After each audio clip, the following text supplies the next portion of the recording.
My name is Charlotte Thompson-Iserbade, and I served as Senior Policy Advisor in the United States Department of Education under the Reagan administration, during which I had access to all of the most important documents for the restructuring of not only American education but global education.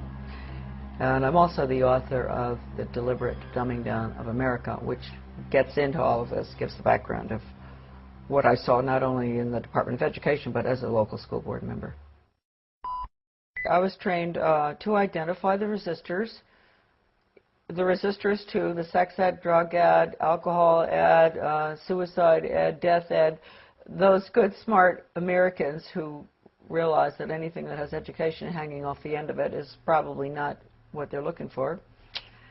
I was trained to identify those good people and to go up against them, and actually to go and try to get them to join us through the group process system, make them feel important, get them on a committee. And when that just blew my mind. I have to say, people often ask me, what is it that got you involved in education?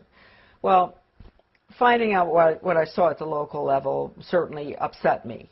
When I went and I saw that Americans were being trained to identify resistors, then I got pretty upset. And luckily, there was a big book that came with the in-service training called Innovations in Education, A Change Agent's Guide. And I was able to take that back home with me.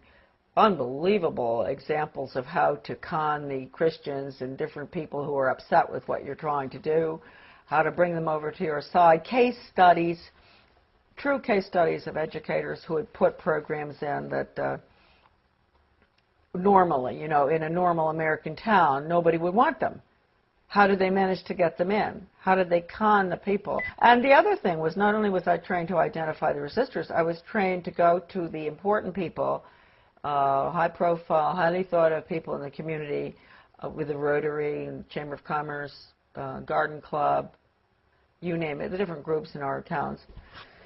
Go to them and convince them of the importance of these new programs like sex ed, drug ed, I just mentioned all of them, and to get them on your side, because when you can get the leadership in a community to go along with it, then the newspaper comes in and says, a committee's been set up with the head of the Rotary and this and that, and they're all getting behind this task force to discuss whether we're going to have a new sex education program. And then when Mary Jones, who ordinarily would think, why would we want to have a sex education program when we don't have any problems with kids having sex or anything, so she might be concerned. She might be one of the resistors. She reads that her best friend, who's the head of the Garden Club, is on this committee, and she thinks, oh, well, hey, Mary Appleton is on that committee. She's heading it up. It must be okay. So I was taught really how to con the community. They always call everybody by the first name. You have to get very, affectionate with people, and you say, William, I'm so glad you've come to this meeting, and I understand your concerns about this program because, I've had other people. Usually it's the really bright people in the community who have these concerns. And would you like to join our group? The original program was funded by what would subsequently become my office. It was funded by the Office of Research in the U.S. Office of Education, because it was funded early on, about the late 60s. Still funded, by the way. And the money went to the University of Michigan in Ann Arbor to a professor by the name of Ronald Havelock. And he was the one that put together the whole training, the whole seminar, the book. And in the back of the book they admitted it. Right in the back of the book, they had about 100 major change agents listed from all over the country. Some of them I recognize, some I still don't, but some I do. And so this was a very important project. And it was being carried out I'm sure, all over the country, not just where I was. This was in Searsport, Maine, this lovely little town on the coast of Maine, in the school there where the guy came in, the facilitator, not Professor Havelock, but a facilitator, to train us.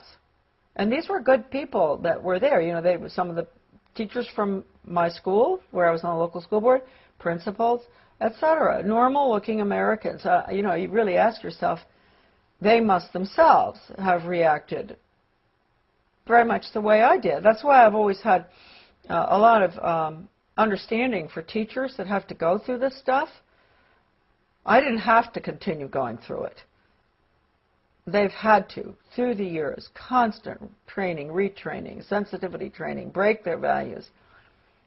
Right, no wrong. You've got to have all religions represented, so, you know, tolerant of everything, and because that's the New World Order. Disorder, excuse me.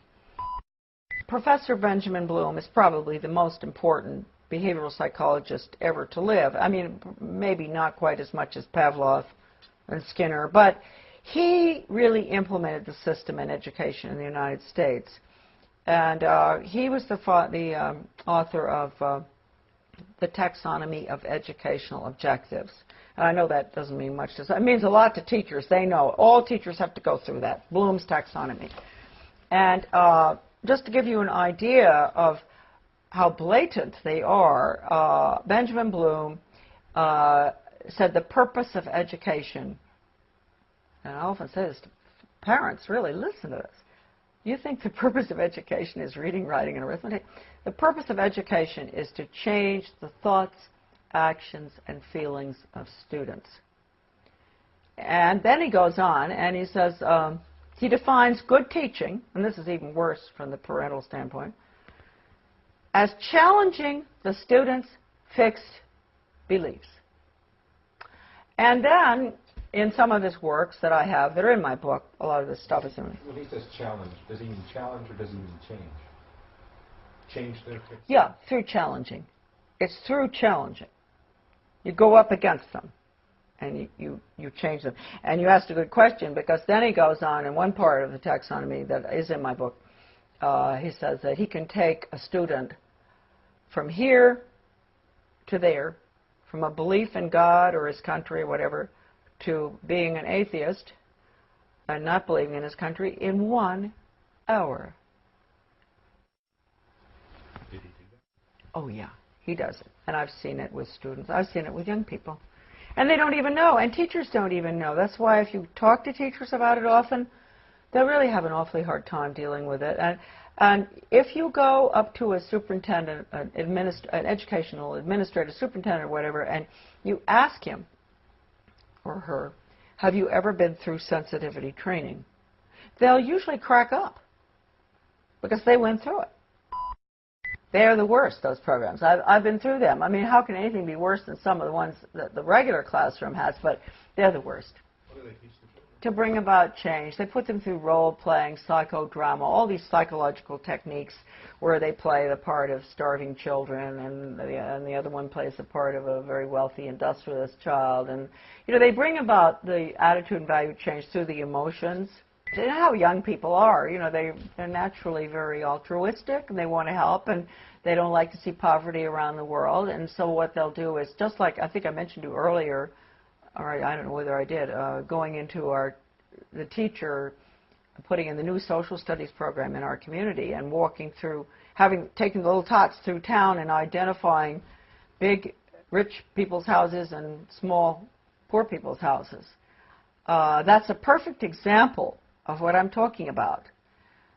Getting them young and making them feel sorry for the people who live in the trailer across from the captain's house, because they only eat hot dogs, not steak.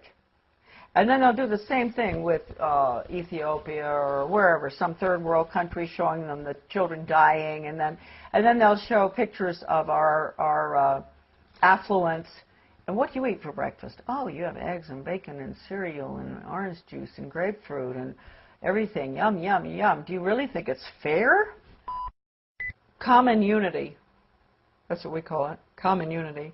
It is no rule for the individual in the community, and for everything that goes on in the Soviet Union or communism is based on the community, the commune.